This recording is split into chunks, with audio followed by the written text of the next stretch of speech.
تقریب D C صاحب کے لیے ہیں۔ السلام علیکم و آداب۔ ہم جانتے ہیں کہ آج سبھی یہاں بلاک دیوس منانے کے لیے جمع ہوئے ہیں اور آج بہت سے کام ہیں جو آپ نے انجام دینے ہیں۔ آپ کی مصروفیت کے باوجود ہم آپ کا تھوڑا سا قیمتی وقت لینا چاہتے ہیں اور اپنے علاقے کی دیرانہ خواہش آپ کے سامنے رکھنا چاہتے ہیں۔ امید ہے کہ آپ ہماری خواہش کو پورا کریں گے، اپنی پاور اور تعلقات کی بنا پر بڑے عہدیداروں تک پہنچائیں گے۔ جناب والا، ہماری مانگ آپ کے سامنے بہت چھوٹی ہے۔ آپ اس وقت پورے ڈسٹرکٹ کے مجاز ہیں۔ آپ کی بہت تعریفیں سنی ہیں تو سوچا کہ آپ کے سامنے یہ خواہش رکھی جائے۔ امید ہے کہ آپ ہمارے مسئلے کا حل کریں گے۔ دراصل ایسا نہیں ہے کہ ہم نے آج سے پہلے کسی کے سامنے یہ درخواست پیش نہیں کی، مگر آج تک ہماری درخواست کسی نے منظور نہیں کی۔ آپ کئی دیر سے سوچ رہے ہوں گے کہ یہ کب سے کسی مدعے کے بارے میں بول رہی ہے لیکن اپنی خواہش عرض نہیں کر رہی۔ دراصل ہمارا مسئلہ اتنا بھی بڑا نہیں ہے، ہمیں بس ایک ہائی سیکنڈری کی ضرورت ہے۔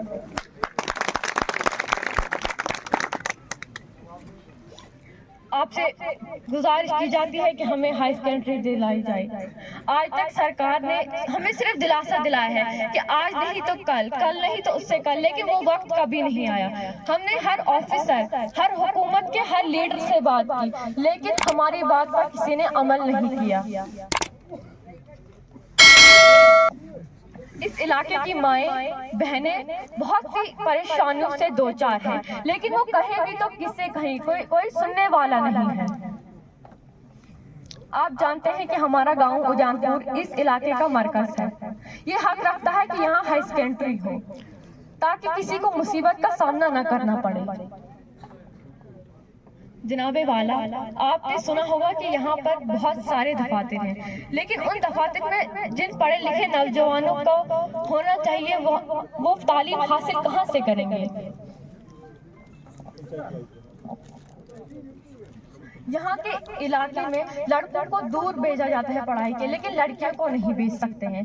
وہ اس کی وجہ یہ ہے کیونکہ یہاں کی عوام ساری کی ساری مزدور طبقے سے تعلق رکھتی ہے اور وہ یہ چاہتے ہیں کہ اپنے گھر کے چراغ کو دور بیچ کر پڑھایا جائے تاکہ وہ اس قابل ہو جائے کہ وہ اپنے گھر کی ذمہ داری اٹھا سکے۔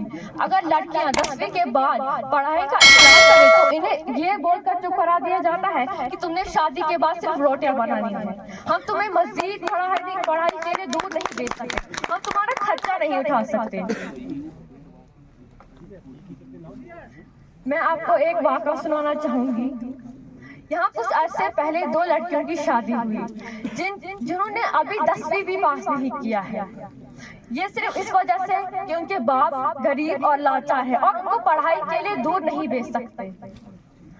اپنے کندھوں سے بوجھ اتارنے کے لیے ان کی شادی کی جاتی ہے اور یہ سب ہو رہا ہے کہ یہاں ہائی سیکنڈری نہیں ہے۔ اس کی وجہ یہ ہے کہ لڑکیوں کے ساتھ لڑکے بھی بہت سی پریشانیوں کا سامنا کرتے ہیں۔ اگر آپ اگلے مہینے پھر سے یہاں کا دورہ کریں تو آپ دیکھیں گے کہ بہت سے لڑکے مزدوری کرتے ہیں تاکہ وہ کچھ پیسے کما کر اپنی فیس جمع کر سکے اور گاڑیوں کا کرایہ دے کر دور اسکول پڑھنے جا سکے۔ ہماری آپ سے بس یہی گزارش ہے کہ آپ ہماری پریشانیوں کو مد نظر رکھتے ہوئے ہمیں ہائی سیکنڈری دے دیں تاکہ ہمیں کم از کم 12ویں تک ہم آسانی سے پڑھ پائیں۔ میں آپ سے تمام ماؤں بہنوں، غریب اور لاچار والدین کی طرف سے آپ سے ہاتھ جوڑ کر گزارش کرتی ہوں کہ ہماری اس ادھوری خواہش کو آپ پوری کریں تاکہ ہم تا عمر آپ کے شکر گزار رہیں۔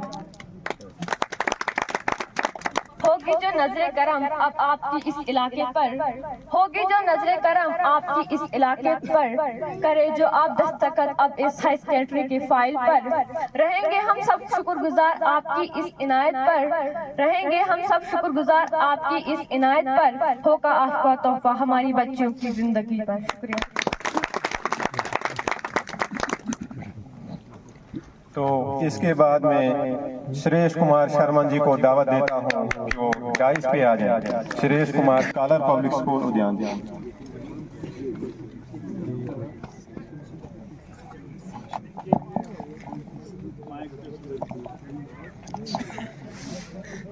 الحمدللہ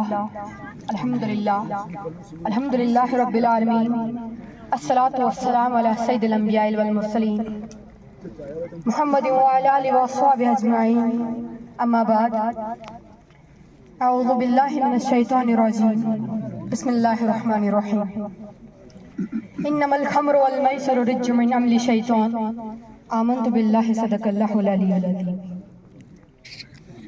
محترم المقام صدر علی وقار عزت مآب دیسی صاحب و دیگر ایوان صدارت میں بیٹھے ہوئے سبھی مہمانان گرامی، حاضرین و حاضرات، طلبہ و طالبات، اپنے میزبان فیصل فرید کا سلام قبول کیجیے. السلام علیکم و آداب. میری آج کی تقریر کا عنوان ہے منشیات کا استعمال.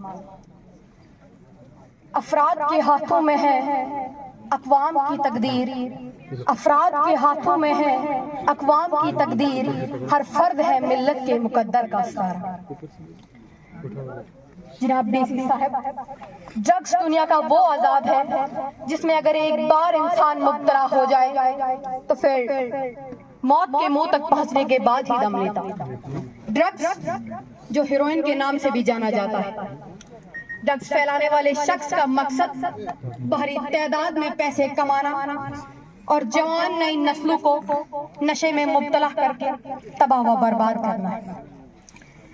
ڈرگس بیچنے والے شخص کا کوئی مذہب نہیں، پیسہ روپیہ بس یہی ان کا مذہب ہے. اور کچھ تو بس دیش کے غدار ہوتے ہیں جو دوسرے ممالک سے ملے ہوتے ہیں اور جوان نئی نسلوں کو نشے میں مبتلا کر کے دیش کو تباہ کرنا چاہتے ہیں. جناب سچ، آج ہمارے معاشرے میں نشے کی برمار ہے. ایک طرف گورنمنٹ شراب پینے والوں کو اریسٹ کرتی ہے تو دوسری طرف سرکاری شراب کی دکانیں دیکھنے کو ملتی ہیں. اس کا مطلب یہی ہے کہ جو گٹکا بیچتا ہے وہی کینسر کا علاج کرتا ہے. یہ سیاست ہی تو ہے. ایک طرف شراب چھوڑنے کے لیکچر اور نعرے بلند ہیں تو دوسری طرف ڈرگز کی سمگلنگ کی جاتی ہے. وہ کسی شاعر نے کیا خوب لکھا ہے کہ نشہ پلا کر گرانا تو سب کو آتا ہے، نشہ پلا کر گرانا تو سب کو آتا ہے، مزہ تو تب ہے جب گرتوں کو تھام لے سکتا. اب یہاں پر ایک سوال پیدا ہوتا ہے کہ نشے کی عادت کیسے لگتی ہے. اکثر سکولوں کے کم عمر کے بچے اس ڈرگس کا شکار ہو جاتے ہیں، جس کی ایک وجہ یہ بھی ہوتی ہے کہ وہ بری صحبت یعنی گندے بچوں کا ساتھ اختیار کرتے ہیں. بری صحبت کا مطلب وہ برے لوگ جو اس ڈرگس کا شکار ہو چکے ہوتے ہیں اور دوستی یاری کا واسطہ دے کر دوسرے لوگوں کو بھی اس چیز کا عادی بنا دیتے ہیں. اب نشہ صرف یہی نہیں ہے کہ انسان سگریٹ پیتا ہے یا شراب، بلکہ ہر وہ چیز جس کی انسان کو لت لگی وہ نشہ ہے.